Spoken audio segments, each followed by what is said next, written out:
तो हेलो दोस्तों, स्वागत है आप सभी का इस यूट्यूब चैनल जीना नॉलेज पे। दोस्तों आपके तैयारी का चार चांद लगाने आ गए हैं, कुछ बताने दोस्तों आप लोगों के बीच में, क्योंकि आज जो है अध्याय हमारा है, अध्याय 3 है और राग से संबंधित आज जो है दोस्तों हम लोग थ्योरी देखेंगे। राग के बारे में क्या-क्या कहा जा रहा है, राग के बारे में इसकी क्या क्या मतलब होते हैं और कैसे बनते हैं और क्या होता है। तो दोस्तों इसके संक्षिप्त परिचय जो है वो हम लोग देख लेंगे थ्योरी के माध्यम से, और दोस्तों आप लोग को जो है हम थ्योरी के माध्यम से दिखाने वाले हैं। तो चलिए शुरू करते हैं समय न गवाते हुए। लेकिन दोस्तों उससे पहले कहना चाहूँगा कि चैनल पे नए या पुराने हैं तो चैनल को सब्सक्राइब नहीं किए हैं तो चैनल को सब्सक्राइब करके नोटिफिकेशन ऑन कर लीजिए, क्योंकि दोस्तों अभी बहुत सारे अध्याय आप लोग के बीच में लाकर मुझे देना है। तो दोस्तों एग्ज़ाम का डेट जो है वो अभी आप लोगों का किसी का क्लियर नहीं हुआ है, और देखिए कब तक एग्ज़ाम होने की संभावना है, कब तक एग्ज़ाम होती है। और ये स्टेट वाले का कमेंट जो आ रहा था उनके बारे में बता रहा हूँ, तो उसकी कोई संभावना अभी नहीं बन रही है। खैर देखिए कब तक बनती है, तो चलिए शुरू करते हैं हम अपने यहाँ अध्याय को। तो राग के बारे में कहा जा रहा है। राग हमारा है, देखिए, विशिष्ट स्वरों से बनने वाले समुदाय को राग कहते हैं। दोस्तों आपको यहाँ से प्रश्न बन जाएँगे, पूछे जाएँगे कि विशिष्ट स्वरों से बनने वाले समुदाय को, और खाली स्थान दिया रहेगा और उसमें भरना है कि कहते हैं। तो आपको क्या कहते हैं? राग कहते हैं। विशिष्ट स्वरों से बनने वाले समुदाय को राग कहते हैं। तो प्रश्न दोस्तों, प्रश्न जो है यहाँ से बनेंगे, बिल्कुल बनते ही रहते हैं प्रश्न, क्योंकि आप थ्योरी पढ़ते हैं तभी तो, जैसा कि मैं बार-बार कहता हूँ, थ्योरी से ही तो आपके ऑब्जेक्टिव जो है वो तैयार होते हैं। तो दोस्तों आप लोग थ्योरी को अच्छे से समझिए, मैं एक-एक ऑब्जेक्टिव जो है करके इसमें का जितना रहता है मैं आप लोग को बता देता हूँ। देखिए, तो विशिष्ट स्वरों से बनने वाले समुदाय राग कहलाते हैं, ठीक है? विशिष्ट स्वरों से बनने वाले समुदाय को राग कहते हैं, या फिर विशिष्ट स्वरों से बनने वाले समुदाय को राग कहते हैं, ठीक है? या फिर ये राग कहलाते हैं बनने वाले समुदाय। चलिए अब यहाँ देखिए, यहाँ पे एक चीज़ है दोस्तों, आपको यहाँ दिख रहा होगा कि यों-यूं ध्वनि विशेषस्तु स्वर वर्ण विभूषितः रंजको जन चिंतानां सरागः कथितौ बुधौ। ठीक है, यह संगीत रत्नाकर में कहा गया है। दोस्तों इसको भी याद रखना है कि ये आपको दे देगा यहाँ से, ये आपको यहाँ से दे देगा, बोलेगा कि ये किस ग्रंथ में लिखा हुआ है, तो ये आपको याद रखना है कहाँ से लिखा हुआ है। संगीत रत्नाकर से लिखा हुआ है, ठीक है? कहाँ? संगीत रत्नाकर से। तो ये सब क्लियर होनी चाहिए। अब आइए प्रश्न कैसे बनते हैं दोस्तों, आप लोग को तो सब कुछ हम बता ही रहे हैं। देखिए इसका भावार्थ देखिए कि भावार्थ क्या है। भावार्थ है कि ध्वनि की वह विशिष्ट रचना जो स्वर तथा वर्ण सुशोभित हो और जो सुनने वाले के मन को प्रसन्न कर सके, उसे ही दोस्तों राग कहते हैं।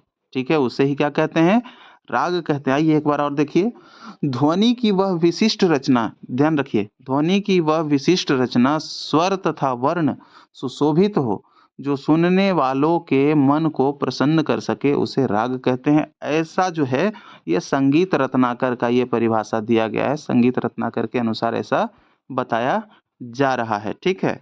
विशिष्ट रचना ध्वनि की जो स्वर तथा वर्ण सुशोभित हो और सुनने वाले के मन को प्रसन्न कर सके, उसे ही राग कहते हैं। देखिए यहाँ पर स्वर एवं जो है वर्ण शब्दों का उल्लेख जो है दोस्तों आया है, ठीक है? स्वर और वर्ण शब्दों का उल्लेख जो है वो आया है। देखिए स्वर से तात्पर्य है संगीतोपयोगी ध्वनि, यानी संगीतोपयोगी ध्वनि जो आप में अपने आप में जो है वो मधुर हो, यानी संगीतोपयोगी ध्वनि यानी कि नाद। संगीतोपयोगी ध्वनि को क्या कहते हैं?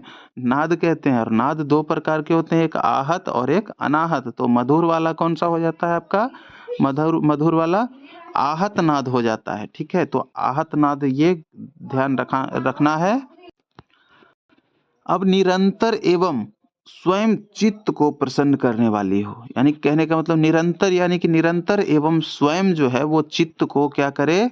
वो प्रसन्न करे। वही दोस्तों उसके बारे में कहा जाता है संगीत उपयोगी वह ध्वनि जो आपके जो मधुर हो और निरंतर एवं स्वयं को चित्त प्रसन्न करने वाली हो, वही जो है आपके क्या ये उल्लेख में यहाँ से बता रहा है, स्वर का तात्पर्य है, यानी वही स्वर को लेना है, ठीक है? अब आइए वर्ण। वर्ण क्या कह रहा है? वर्ण जो है हमारा, ये कह रहा है स्वर तो देख लिए, अब वर्ण कहता है कि किसी भी व्यक्ति के वर्ण से उसकी पहचान होती है। वर्ण से उसकी पहचान होती है, यानी कि कौन कैसे बोल रहा है, किसका विचार कैसा है, तो वो वर्ण से उसकी क्या होती है, पहचान होती है। और इसी तरह जो है गाने या बजाने के विभिन्न आयामों को वर्ण कहा जाता है। तो उसी तरह जो है विभिन्न जो होते हैं गाने बजाने के जो आयाम होते हैं उसको क्या कहते हैं, वर्ण कहते हैं। ठीक है, देखिए संगीत रत्नाकर के अनुसार वर्ण को कहा गया है गणाक्रिय योच्यते वर्ण चतुर्था निरूपति। ये जो है आपको कहा गया है किसमें, संगीत रत्नाकर में। संगीत रत्नाकर के लेखक हैं सारंगदेव। ठीक है, संगीत रत्नाकर 13वीं शताब्दी में लिखी गई है सारंगदेव के द्वारा। और संगीत रत्नाकर उत्तरी संगीत और दक्षिणी संगीत का आधार ग्रंथ माना जाता है। ठीक है, ये सब इतना जो है एक्स्ट्रा बातें। तो देखिए अब इसका जो भावार्थ देखते हैं, इसका भावार्थ किसका दोस्तों, ये जो आपके सामने जो अभी ये जो वर्ड वर्ड जो है उसका जो है भावार्थ हम लोग देखते हैं कि गान करने की क्रिया को क्या कहते हैं, वर्ण कहते हैं। यानी गान क्रिय योच्यते वर्ण, यानी गान करने की क्रिया को वर्ण कहते हैं। ये वर्ण 4 प्रकार के होते हैं। ठीक है, गान करने के कितने प्रकार के वर्ण होते हैं, तो 4 प्रकार के, याद रखना है। गान करने की क्रिया को वर्ण कहते हैं और वर्ण कितने प्रकार के होते हैं, 4 प्रकार के। तो आइए देखते हैं कौन कौन से प्रकार के वर्ण होते हैं हमारा। तो पहला है अस्थाई वर्ण, दूसरा है आरोह वर्ण, तीसरा है अवरोही वर्ण और चौथा है संचारी वर्ण। देखिए अस्थाई क्या होता है, जब एक ही स्वर बार बार उच्चारित हो तो उसे क्या कहते हैं, अस्थाई वर्ण कहते हैं। प्रश्न यहाँ से एकदम बिल्कुल बनेंगे, जब एक ही स्वर बार बार उच्चारित हो तो उसे क्या कहते हैं, तो उसको कहते हैं अस्थाई वर्ण कहते हैं। प्रश्न दोस्तों बना बना कर आपको दिखा रहा हूँ, बना बना कर आपको याद भी कर लेना है। आप ऐसा कीजिए, आप नोट कर लीजिए इसको।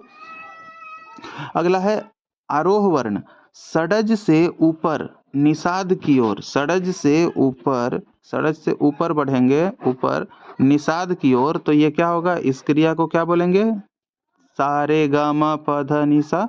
तो इस तरह से अगर नी के तरफ बढ़ेंगे, फिर और आगे तार सब तक हम ले लिए थे लेकिन उसकी जरूरत नहीं है, बस ऐसे समझिए। तो ऊपर हम निषाद की ओर जो हम बढ़ेंगे स्वरों को गाने बजाने के लिए, तो उसे ही क्या कहते हैं, उसे ही कहते हैं आरोह। उसे क्या कहते हैं, आरोह वर्ण कहते हैं।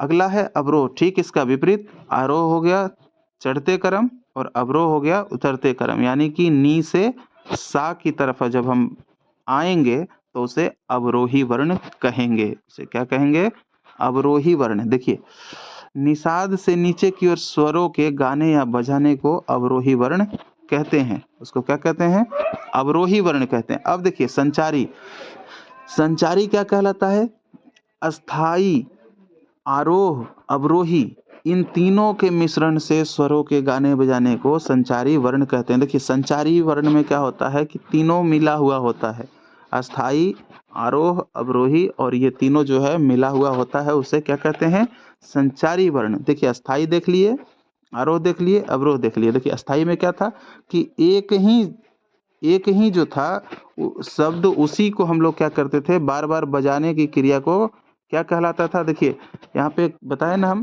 कि एक ही स्वर को बार बार उच्चारित करना, यानी एक ही स्वर को बार बार बजाना, वो क्या कहलाता है, आपका अस्थाई कहलाता है। आरोह जो है आपके सा से, षडज से नी की तरफ यानी बढ़ना, और अवरोही है यानी कि नी से सा की तरफ यानी कि घटते क्रम। इन तीनों के मिश्रण से जो स्वरों से के जो गान बजान होते हैं उसी को क्या कहते हैं, संचारी वर्ण कहते हैं। उसी को संचारी वर्ण कहते हैं। ठीक है, अब आइए यहाँ राग लक्षण या राग नियम। राग लक्षण या राग नियम, देखिए पहला हमारा क्या है, राग जो होते हैं इसके कुछ लक्षण होते हैं। राग के कुछ लक्षण होते हैं और कुछ नियम होते हैं। तो राग के लक्षण और नियम को हम लोग जान लेते हैं कि राग के क्या लक्षण होते हैं और राग के क्या नियम होते हैं। ठीक है, तो आइए हम लोग जानते हैं राग लक्षण या फिर इसका राग नियम। देखिए ये कह क्या रहा है, ये क्या कह रहा है, यहाँ कह रहा है कि राग के प्रति लक्षण या विशेषता यह है कि उनमें रंजकता अवश्य होनी चाहिए, अर्थात सुनने में अच्छा लगे। सुनने में अच्छा लगे, ठीक है, वही जो है आपका क्या कहलाएगा, ये राग के लक्षण होने चाहिए। यानी राग का यह नियम है कि सुनने में अच्छा लगे, उसमें रंजकता अवश्य होनी चाहिए, तभी वह राग कहलाएगा, अन्यथा वो राग नहीं कहलाएगा। अगला है यहाँ पे आपको कि राग में कम से कम 5 और अधिक से अधिक 7 स्वर होने चाहिए। यानी कि 5 स्वर हम कम से कम जो प्रयोग करेंगे तभी वो राग बनेगी। अगर उससे कम करते हैं तो वो राग नहीं कहलाएगी, उससे ज़्यादा करते हैं तो वो भी राग नहीं कहलाएगी। कम से कम कितना होना चाहिए? 5 और अधिक से अधिक 7 स्वर। प्रश्न यहाँ से बनते हैं कि राग में कम से कम कितने स्वर का प्रयोग किया जाना चाहिए? तो 5 और अधिक से अधिक कितने स्वर का प्रयोग किया जाना चाहिए? तो 7। ठीक है। 5 स्वरों से कम का राग नहीं होता है। 5 स्वरों से कम जब होगा तो वो राग नहीं कहलाएगा, क्योंकि 5 स्वर होंगे तभी तो हम औडव जाति में ले सकते हैं। 6 स्वर उसके बाद फिर तो साढ़व, 7 स्वर तो संपूर्ण तभी तो ले सकते हैं, अन्यथा ये राग जो है वो नहीं बनेगा। कम से कम 5 स्वर लगने चाहिए और अधिक से अधिक 7 स्वर लगने चाहिए। ठीक है। अगला क्या कह रहा है?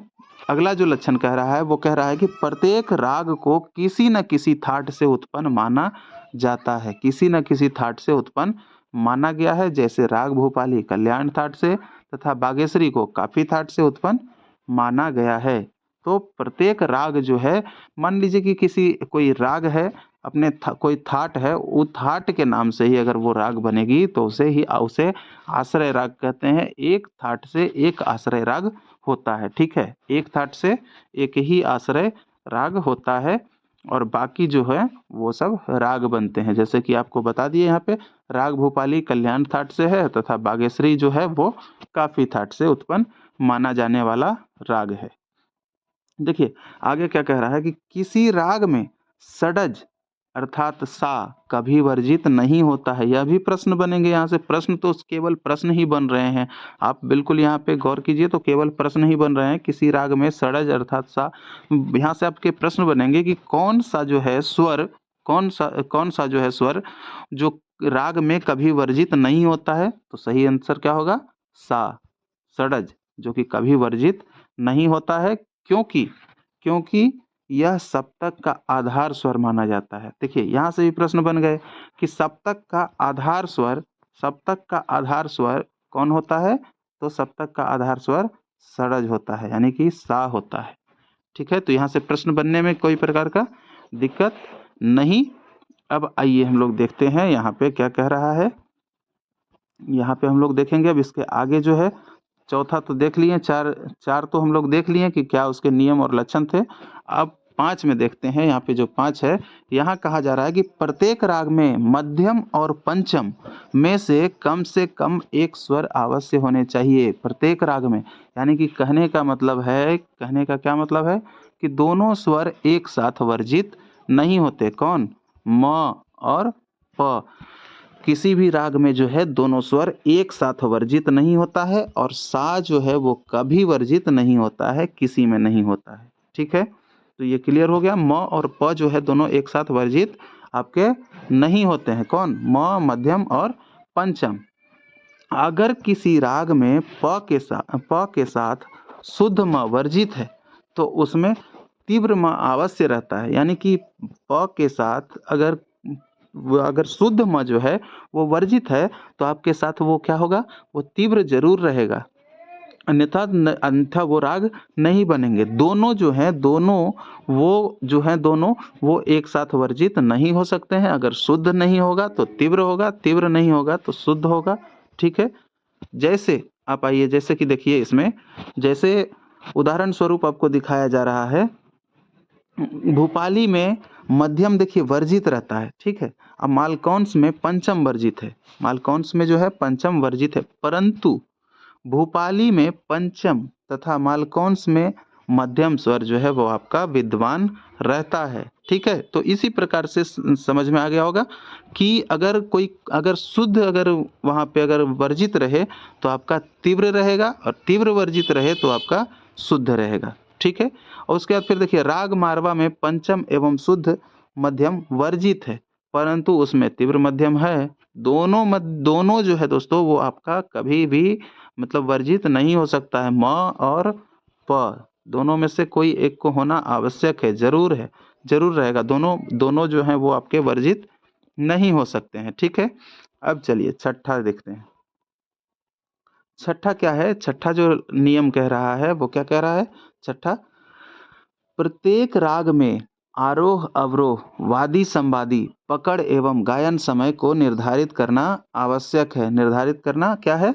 आवश्यक है। प्रत्येक राग में आरोह अवरोह, वादी संवादी, पकड़ एवं गायन समय को निर्धारित करना क्या है? आवश्यक है। ठीक है, ये जरूरी होता है, निर्धारित होता है कि गायन समय कब होगा किसका।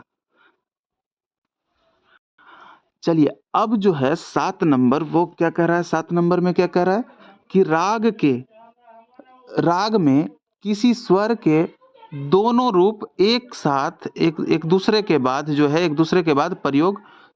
राग में किसी स्वर के दोनों रूप, यानी कि या तो कोमल मानिए और शुद्ध मानिए, या शुद्ध मानिए या तीव्र मानिए, तो दोनों रूप जो है एक साथ एक दूसरे के बाद प्रयोग नहीं किए जाने चाहिए। यानी कि दोनों लगातार, यानी कि कोमल, जैसे कि मान लीजिए म लगाए शुद्ध और उसके बाद फिर म तीव्र, तो ये एक साथ लगातार जो है इसका प्रयोग नहीं होगा, एक साथ इसका प्रयोग नहीं होगा।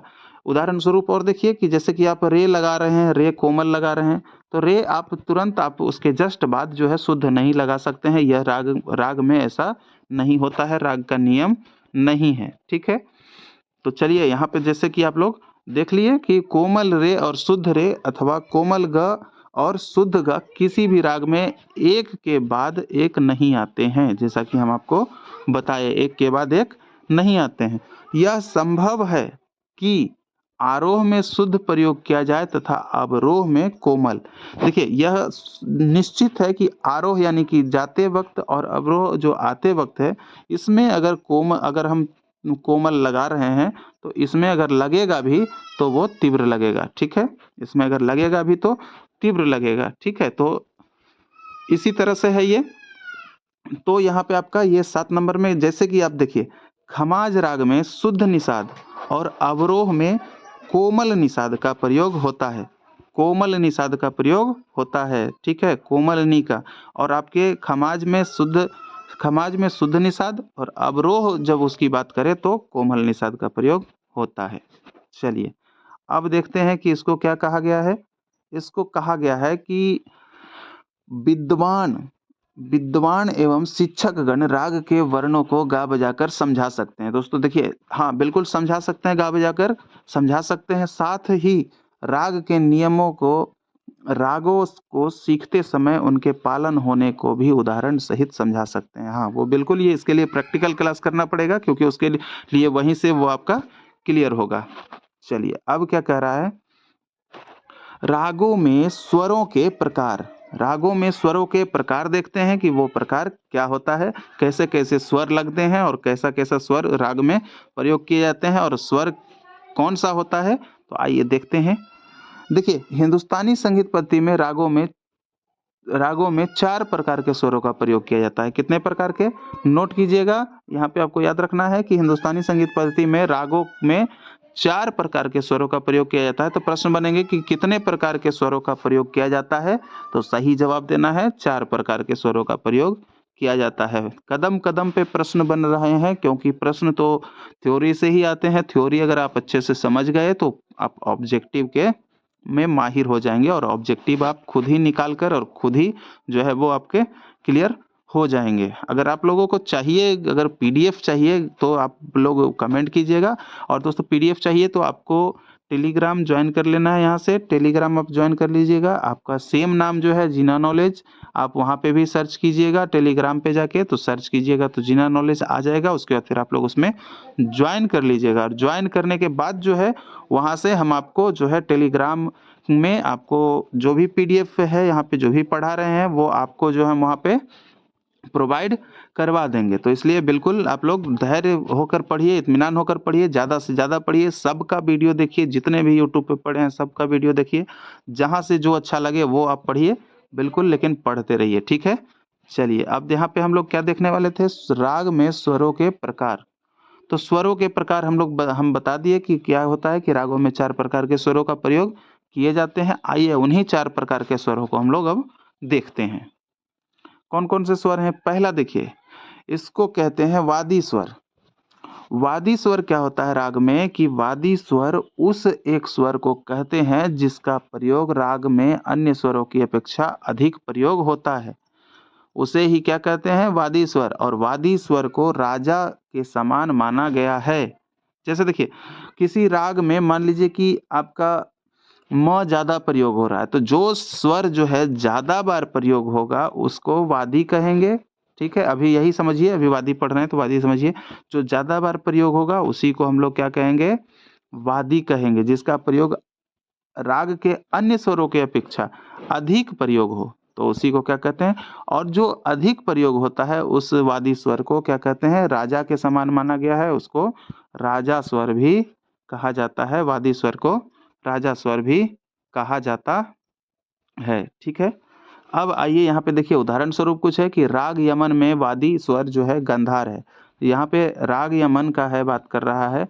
राग यमन में होता है वादी स्वर जो है आपका गांधार है। वैसे आपको जानकारी के लिए बता दूं कि उसका संवादी स्वर जो है नी है, ठीक है? आपकी जानकारी के लिए बता दे रहा हूँ कि राग यमन का जो संवादी स्वर वो है नी है। तो इस तरह से हमारा वादी और संवादी हम समझ गए हैं। जैसे कि आपका नी, ये आपका जो राग यमन में है, ग जो है गांधार, वो ज़्यादा बार प्रयोग किया जाता है। यह स्वर ज़्यादा लगते हैं, इसलिए इसको वादी स्वर कहा गया है उस राग का। उस राग में यानी प्रत्येक राग में वादी और संवादी और ये जो चारों आप देख रहे हैं ये सब होते हैं। तो आइए इसके बारे में जानते हैं। अगला दूसरा क्या कह रहा है? दूसरा है संवादी। संवादी स्वर। संवादी स्वर उस एक स्वर को कहते हैं जो स्वर राग में वादी स्वर से कम परंतु अन्य स्वरों के अपेक्षा ज्यादा। मान लीजिए कि देखिए एक एग्जाम्पल है, यहाँ पे आपका ये ज्यादा लग रहा है तो ये हो गया आपका वादी। ये स्वर ज्यादा लग रहा है, ये स्वर मानिए वादी, और ये आपका हो गया इससे थोड़ा सा कम लगा संवादी। और ये जो स्वर है इससे तो ज्यादा ही लगा, इससे तो ये ज्यादा है, तो ये इससे जो ज्यादा लगे वो संवादी हो जाएगा, ये संवादी हो गया है। और जो सबसे ज्यादा लगे वो आपका क्या हुआ? जो सबसे ज्यादा लगे स्वर वो वादी।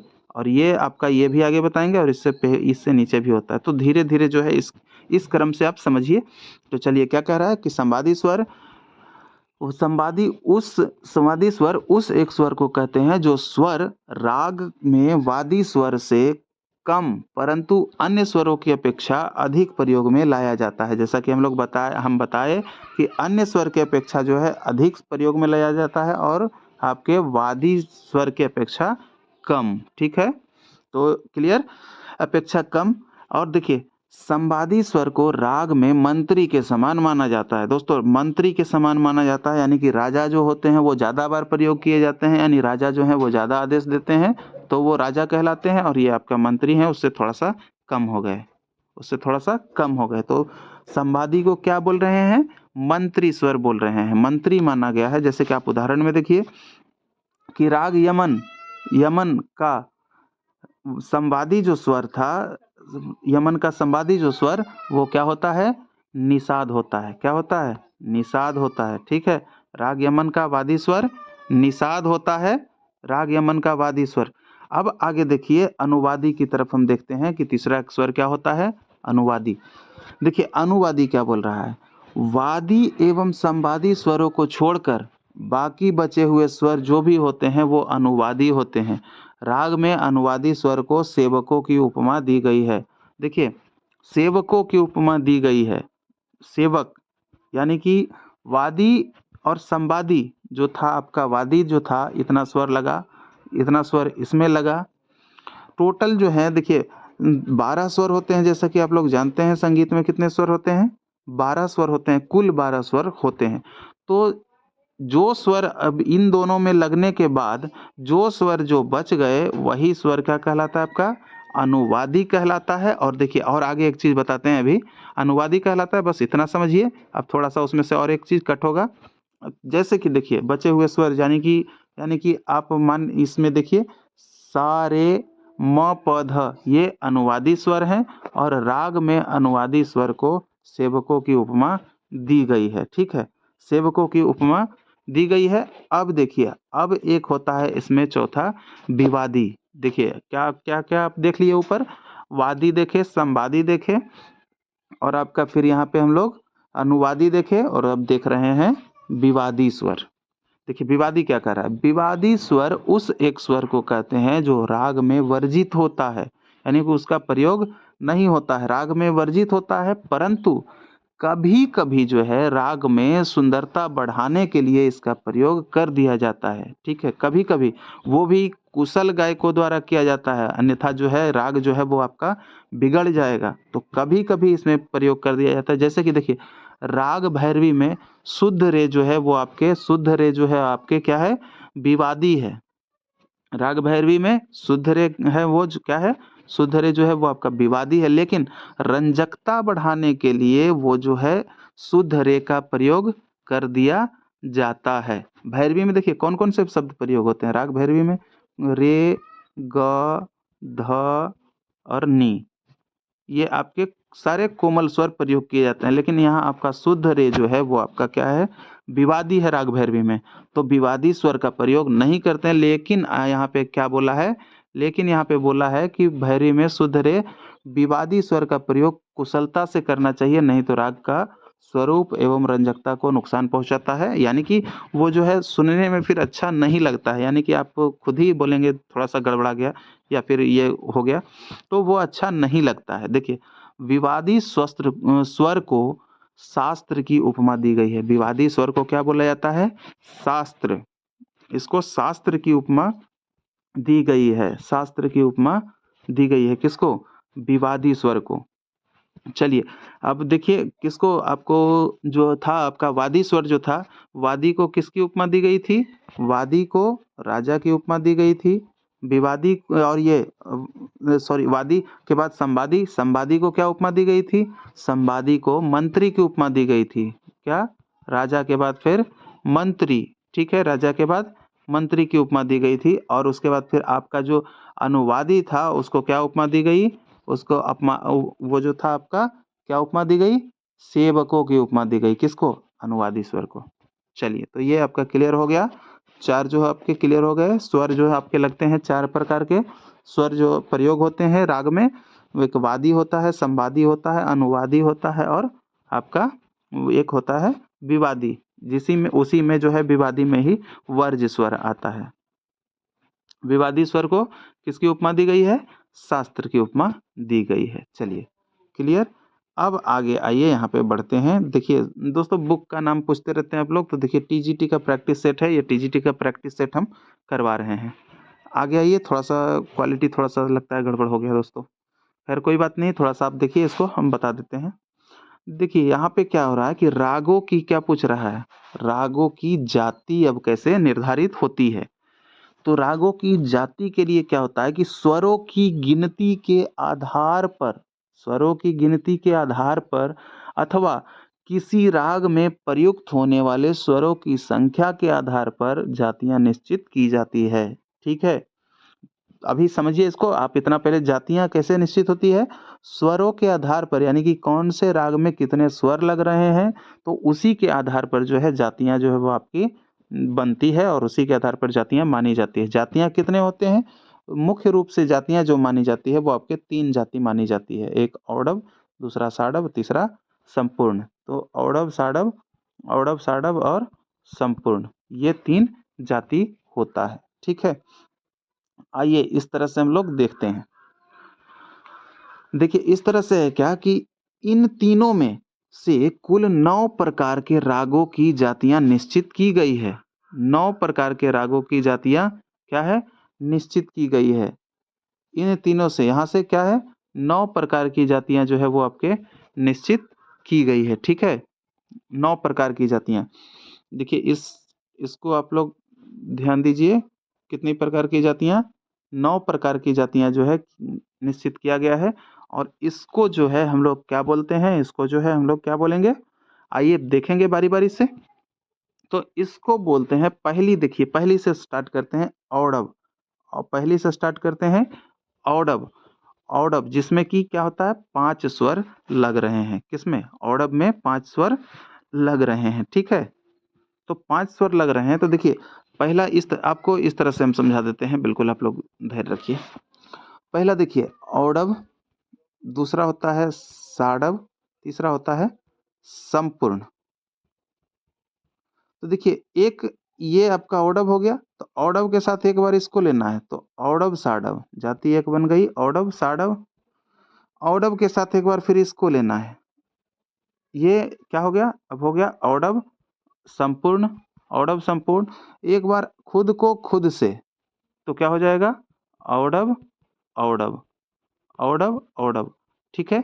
ये हो जाएगा एक बार खुद से, तो हो गया औडव साडव, औडव संपूर्ण, औडव औडव। तो ये हो गया 3 हो गया, यानी एक से जो है वो 3 बन रहा है। तो इस तरह से तीनों से 9 बनेगा। जैसे कि साडव यहाँ पे आप देख रहे हैं, तो साडव से एक बार आप इसको लीजिए ऊपर, साडव औडव हो जाएगा। अब साडव से एक बार नीचे लीजिए तो साडव संपूर्ण हो जाएगा, 2 हो गया। अब साडव को साडव यानी खुद ही से ले लीजिए तो 3 हो जाएगा। तो साडव को साडव, तो इसी तरह से इसमें भी बनेगा संपूर्ण, संपूर्ण है तो संपूर्ण को एक बार इससे, तो संपूर्ण औरव औडव, और उसके बाद फिर संपूर्ण को साडव से तो संपूर्ण साडव, और यहाँ पे संपूर्ण एक बार खुद से ही तो संपूर्ण संपूर्ण। चलिए क्लियर हो गया। तो यही चीज बता रहा है यहाँ पे। देखिए औडव में यहाँ पे आपको 5 स्वर प्रयोग होते हैं, औडव औडव एक बार खुद से ही खुद का, और एक बार फिर दूसरा जो लिया औडव साडव उसमें 5 6, और उसके बाद फिर औडव संपूर्ण तो उसमें 5 7। अब देखिए 5 7 5 6 ये क्या लिखा हुआ है, आपको हम ये भी बताते हैं। देखिए जो औडव जाति के राग होते हैं, औडव जाति के और साडव जाति के और संपूर्ण जाति के, औडव जाति में 5 स्वर प्रयोग किए जाते हैं, साडव जाति में 6 स्वर प्रयोग किए जाते हैं, और संपूर्ण में 7 प्रयोग किए जाते हैं। जैसा कि 5 स्वर से नीचे वाले जो है राग के लक्षण में पढ़े थे कि राग नहीं बनते हैं, और 7 स्वर कम से कम, ये ज़्यादा से ज़्यादा 7 स्वर ही लगने चाहिए, उससे ज़्यादा नहीं। तो औडव में 5 स्वर, साडव में 6 स्वर और संपूर्ण में 7 स्वर। तो यही यहाँ पे लिखने का मतलब है कि औडव औडव यानी कि 5 और 5, औडव साडव यानी 5 और 6, और संपूर्ण औडव संपूर्ण तो 5 और 7। तो इसी तरह से आपका सब में देखने को मिलेगा, और सबका ये जो 9 जाति हम जो ऊपर बताए वो यहाँ पे आपका क्लियर हो गया है, ठीक है। चलिए अब देखते हैं औडव औडव वे राग, यानी औडव औडव के बारे में हमको पूछा जा रहा है। औडव औडव वे राग हैं जिनके आरोह में 5 स्वर हो, और औडव औडव जाति के राग कहलाते हैं। यानी आरोह आरोह और अवरोह यानी कि दोनों में 5 5 स्वर हों तो वो क्या कहलाते हैं, औडव औडव जाति के राग कहलाते हैं। जैसे राग भूपाली, मालकौंस इत्यादि। यहाँ पे जो है एग्जाम्पल जो दिया गया है उसको याद करना है, क्योंकि एग्जाम्पल जो है काफ़ी इम्पोर्टेंट है, और एग्जाम्पल पूछे भी जाते हैं। जाति वो आप पूछा जाता है कि कौन सा राग जो है किस जाति का, तो जाति भी पूछे जाते हैं। तो भूपाली और मालकौंस जो है ये सब जो है क्या है, औडव औडव जाति के हैं। यहाँ पे जो है आप नोट कीजिए, और तो आगे हम बताएंगे ही, और आगे हम तो बताने वाले ही हैं। देखिए यहाँ पे अब दूसरा क्या है, औडव साडव। औडव वे राग जिसके आरोह में 5 स्वर, औडव में 5 स्वर तथा आरोह में 6 स्वर प्रयोग होते हैं। तो औडव औडव की बात हो गई, औडव साडव की बात हो गई, जिसमें कि क्या कहा गया कि वे राग जिनके आरोह में 5 स्वर तथा अवरोह में 6 स्वर, 5 स्वर और अवरोह में 6 स्वर, ये जो है आपका लगता है तो उसे औडव और साडव बोलते हैं। और देखिए औडव साडव के बाद आप आइए तो यहाँ पे है आपका क्या, तीसरा नंबर में यहाँ पे है औडव संपूर्ण। औडव जैसा कि जानते हैं औडव में 5 ही होता है, और उसमें संपूर्ण में 7 होता है, ठीक है। तो 5 स्वर अवरोह में, और ये आपके जो बताया जा रहा है कि 5 स्वर जो आपके लगे अवरोह में, तथा 7 स्वर जो लगे आरोह में, वो आपको क्या कहलाएंगे, वो आपके औडव संपूर्ण। तो आरोह और अवरोह जो है यही ध्यान रखना है कि कहाँ कितना लग रहा है। अगर दोनों में स्वर बराबर लगे, जैसे 7 7 आरोह अवरोह दोनों में लगे, तो ये संपूर्ण संपूर्ण हो जाएगा। तो इसी तरह से यहाँ पे आपका सारा दिया गया है, और आगे आपको दिखा देते हैं। जैसे कि देखिए साडव संपूर्ण, वे राग जिनके आरोह में 6 स्वर, आरोह में 6 स्वर, ठीक है, और अवरोह में अब देखिए यहाँ पे 5 स्वर प्रयोग हो गया। जैसा कि बताए थे कि उसका पहला वो है, बीच में था साडव, यहाँ था औडव, तो ये कैसे बताए थे कि यहाँ से एक बार इधर ले गया, ठीक है। और एक खुद से खुद का यानी साडव औडव और नीचे संपूर्ण, ये जो आपका होगा संपूर्ण, तो नीचे वाला साडव संपूर्ण और इसी तरह से ये सारे राग जो हैं लगे हुए हैं। औडव मतलब आपका होता है 3 जाति होती है, आप क्लियर कीजिए। औडव में 5 स्वर प्रयोग होते हैं, साडव में 6 स्वर प्रयोग होते हैं और संपूर्ण में 7 स्वर प्रयोग होते हैं। तो जिस तरह से जो अगर पूछे, मान लीजिए कि औडव साडव पूछ दे, औडव औडव और साडव पूछ दे, तो हम जानते हैं कि औडव में कितने स्वर, 5 स्वर, और साडव में जानते हैं कि 6 स्वर। तो ये क्या हो जाएगा आपका 5 और 6 हो जाएगा। तो इस तरह से आप इसको समझ लीजिए। मान लीजिए आपसे पूछा है कि संपूर्ण औडव, संपूर्ण औडव औडव जाति में कितने स्वर संपूर्ण औडव में, तो संपूर्ण और औडव, तो औडव आप संपूर्ण में जानते हैं कि कितना होता है, 7 होता है, और औडव में जानते हैं कितना होता है, 5 होता है। तो इसी तरह से ये सब सारे हैं बने हुए, यहाँ पे जो लिखा हुआ है, तो यह बिल्कुल इजली है, तो वो संपूर्ण साडव कहलाते हैं। तो ये सब जो आएगा वो आप बिल्कुल आराम से जो है उसको क्लियर कर सकते हैं। चलिए अब यहाँ पे क्या बोल रहा है, 9 देखिए इसी तरह से यहाँ पे ये भी तो रागी है, यहाँ पे साडव साडव संपूर्ण साडव है, उसके बाद फिर आपका संपूर्ण संपूर्ण है, जिसमें कि संपूर्ण संपूर्ण में साथ साथ जो कि हम चर्च कर भी लिए हैं। देखिए कर देते हैं थोड़ा सा। संपूर्ण औडव यानी 7वां से शुरू होता है संपूर्ण औडव, तो संपूर्ण में 7 और औडव में 5। तो जो पहले बोले उसका पहले लिखना है, जो पीछे बोले उसका पीछे। तो संपूर्ण 7 औडव 5, यहाँ पे संपूर्ण साडव है तो 7 और 6 यानी 7 आरोह और अवरोह में 6। यहाँ पे संपूर्ण संपूर्ण है तो 7 और 7 आरोह अवरोह में दोनों में समान होगा। तो इस तरह से ये जातियां बनती है, ठीक है। चलिए अब देखते हैं अन्य पारिभाषिक शब्द। आरोह और अवरोह क्या होता है। देखिए आरोह और अवरोह जो है हम लोग को देखना है। कुछ पारिभाषिक शब्द यहाँ पे है, जैसे कि हम लोग आरोह के बारे में देखते हैं। किसी भी राग में प्रयुक्त होने वाले स्वरों के चढ़ते क्रम, जैसा कि हर बार चर्च करते हैं, चढ़ते क्रम को क्या कहते हैं, यानी कि उसमें जो है आपको चढ़ते क्रम में तार सा तक गाना बजाना आरोह कहलाता है। यानी आप कहाँ से स्टार्ट करते हैं, आप यहाँ पे सा, यहाँ जो है मध्य सा से स्टार्ट करके आप तार सा तक जो चढ़ते हैं, इसी क्रम को क्या कहते हैं, आरोह, ठीक है, या आरोही। आरोह इसको क्या कहते हैं, आरोह कहते हैं, आरोह, ठीक है, मतलब ऊपर हम चढ़ते हैं यानी बढ़ते हैं, ठीक है। तो ये हमारा हो गया आरोह, तो उसमें क्लियर हो गया। जैसे राग भैरव में प्रयुक्त होने वाले स्वर हैं सा रे ग म प ध नी, तो इनका आरोह क्या होगा, सा रे ग म प ध नी सा, यानी तार सप्तक तक हम लोग चढ़ेंगे। यहाँ तार सा जो है वो तार सप्तक का सा लिया गया है, वहां तक हम लोग चढ़ेंगे, उसको क्या हो जाएगा, उसका आरोह हो जाएगा क्या, सा रे गा मा प ध नी सा। चलिए अब देखिए अवरोह क्या होता है। आरोह तो हम लोग देख लिए, अब देखते हैं अवरोह।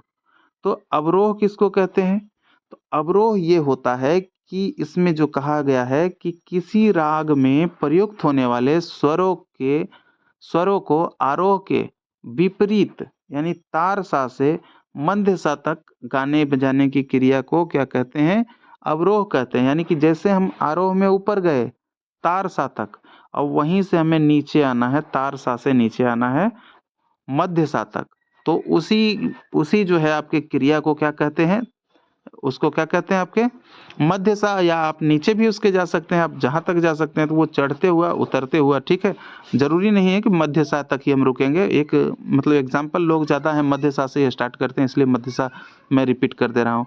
खैर कोई बात नहीं, बस ये थॉट समझना है कि आपको ये जो है क्रिया जो है नीचे उतरने वाली क्रिया यानी कि ठीक विपरीत जो है वो अवरोह कहलाती है, ठीक है, अवरोह कहलाती है। इसमें जैसे कि देखिए भैरव में प्रयुक्त होने वाले शब्द देखिए सा रे ग म प ध नी, तो यहाँ पे इनका आरोह क्या होगा, सा यानी तार सा लिया गया, सा नी ध प म ग रे सा, सा नी ध प म ग रे सा। अब देखिए अब पकड़ के बारे में जानते हैं कि पकड़ क्या होता है, पकड़ किसको कहते हैं।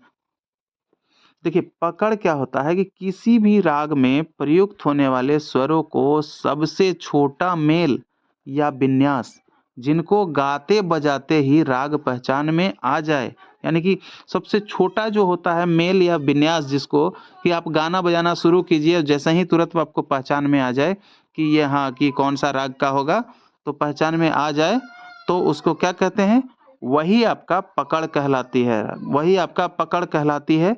जैसे भैरव राग में ग म ध प स्वर वाली गाते ही आपको एहसास हो जाता है कि भैरव का ये पकड़ है, ठीक है। तो इतना जैसे ही आप गाते हैं ग म ध प स्वरावली जो है वो गाते ही पकड़ कहलाती है। वो ये क्या हो गया, राग भैरव में ग म ग प जो है आपका पकड़ कहलाता है, और यह इसी से जो है राग भैरव का आभास हो जाता है कि राग भैरव है। तो यही पकड़ होता है। क्या होता है, स्वरों की सबसे छोटी मेल या विन्यास जिसको गाते बजाते समय राग की पहचान हो, क्या कहलाती है, तो वो पकड़ कहलाती है। यही सब प्रश्न जो है दोस्तों, यहाँ से अगर डीपली से कहीं पूछ दिया जाता है तो लोग फंस जाते हैं। तो जब तक थ्योरी नहीं पढ़ेंगे तो बिल्कुल फंसेंगे ही।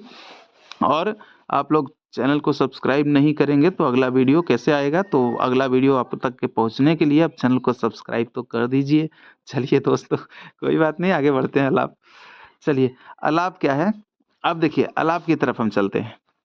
अलाप में है राग को गाते समय उस विशेष राग के, देखिए गौर देने वाली बात है, हर जगह आपको समझाते हैं बढ़िया से। यहाँ भी आप देखिए, राग को गाते समय उस विशेष राग के नियमानुसार स्वरों को आकार में बोलना, या किसी बोल या बंदिश के शब्द को अथवा नोम तोम गायन करने को अलाप कहते हैं। यानी आकार में बोलना, जैसे किसी भी चीज को आकार में बोलना वो क्या कहलाता है, आलाप कहलाता है।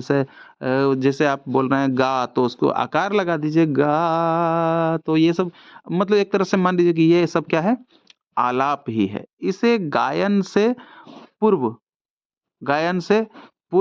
बिना ताल के और बीच में तालबद्ध तरीके से, दोनों तरीके से जो है आप कर सकते हैं, ठीक है।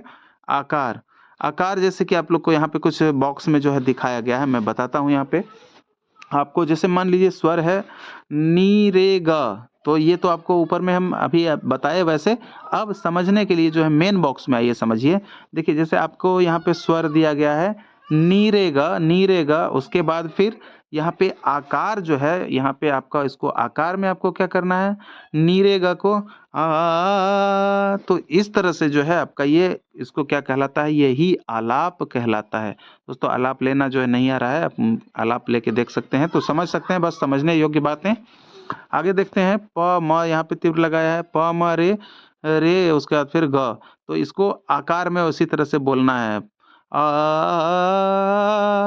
तो इस तरह से ही बोलना है। तो यही क्या है, आपका आकार हो जा रहा है, वो यही आपका नीचे वाला जो है आलाप है। और यहाँ पे जो दिया गया है प रे ग रे सा, प रे ग रे सा, तो आ प रे ग रे सा तो यही जो है आलाप है। अब देखिए लास्ट जो हमारा है राग में वो है तान है। तान का अर्थ हम लोग जानते हैं, इसको पहचानते हैं कि तान क्या होता है। तान यानी किसी चीज को तानिए दोस्तों, तो वो क्या होगा, फैलेगा, ठीक है। बस स्पष्ट रूप से जानिए कि किसी चीज को आप तान यानी तान रहे हैं तो वो क्या होगा, जब किसी चीज को तानेंगे तो वो क्या होगा, फैलेगा, ठीक है। तो तान का अर्थ होता है तानना या फैलना। इसका अर्थ पूछता है कि तान का क्या अर्थ होता है, तो तान का अर्थ होता है तानना या फैलना। और उसके बाद फिर तान उस स्वर को कहते हैं, देखिए तान उस स्वर के समुदाय को कहते हैं जिसमें प्रयुक्त स्वरों को गाकर राग का विस्तार किया जाता है, उसी को तान कहते हैं। यानी कि विस्तार यानी कि फैला रहे हैं, उसको क्या कर रहे हैं, जिससे प्रयुक्त स्वरों को गाकर जो है फैला रहे हैं, उसे ही तान कहते हैं। आलाप के विपरीत तान में स्वरों को तेज लय में गाकर बंदिश के बोल या राग के स्वरों को गाते हैं। देखिए इसमें क्या आपको दिखे, इसमें देखे कि आलाप के विपरीत जो है तान में स्वरों को तेज लय में, ध्यान रखना है, स्वरों को तेज लय में गाकर बंदिश के बोल या राग के स्वर में गाते हैं, उसे क्या कहते हैं, यहाँ आपको तान ही कहते हैं। तान से ही संबंध है और तान का ये, इसमें तान के बारे में ही बताया गया है। जैसे देखिए राग यमन की तान, यहाँ राग यमन की तान नीरे ग ध नि सा नि ध प म ग रे सा नि सा ये जो है इसको आकार में गाते बजाते हैं।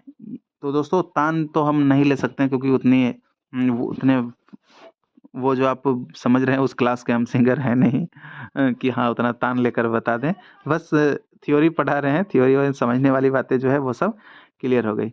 तो ये था आपका सारा कुछ, इसमें बहुत कुछ आपका क्लियर हो गया। आज राग का जो है संक्षिप्त परिचय जो है आपका क्लियर, इसका जो है टोटल आपको बता दिए कि क्या-क्या नियम, लक्षण जो है सब कुछ इसमें आपका क्लियर हो गया। तो इसलिए बिल्कुल आप लोग तैयारी करते रहिए, धैर्य रख के।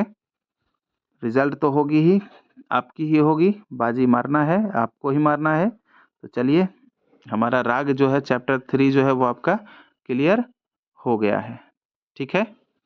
चलिए, तो चैनल को सब्सक्राइब नहीं किए तभी तक तो फटाफट, फटाफट, फटाफट जितने भी भाई हैं अभी तक बने थे, तो वो उन लोगों को एक भी छोड़ना नहीं चाहिए क्योंकि दोस्तों वहाँ आप लास्ट तक देखते गए हैं और आप सब कुछ आपको इतने अच्छे से तरीके से समझाए हैं, आपको अच्छा लगा है तो सब्सक्राइब करना तो बनता है, आप तो बिल्कुल कीजिए।